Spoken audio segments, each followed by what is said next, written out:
My name is Dave Wysocki, Vice President of Sales at Harvest ETFs.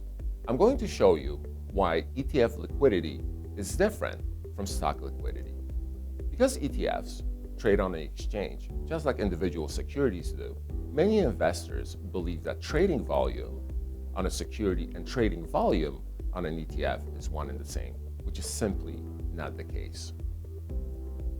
An ETF has two components to its liquidity: primary liquidity and secondary liquidity.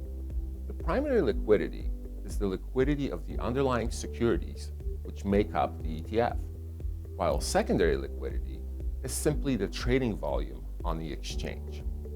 An ETF might have low trading volume, but yet be highly liquid due to the nature of securities which it owns.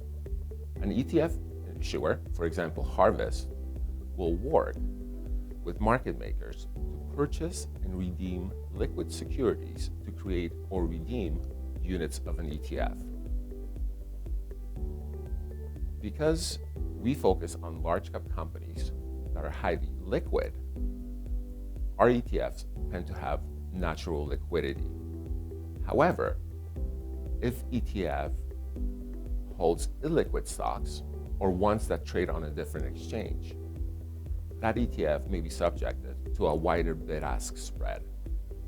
The role of a market maker is to ensure that investors in Canadian ETFs have liquidity on that particular ETF. However, the bid-ask spread is determined by the underlying liquidity of the stock.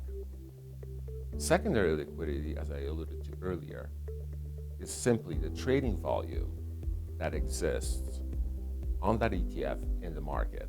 It is determined by supply and demand of that ETF.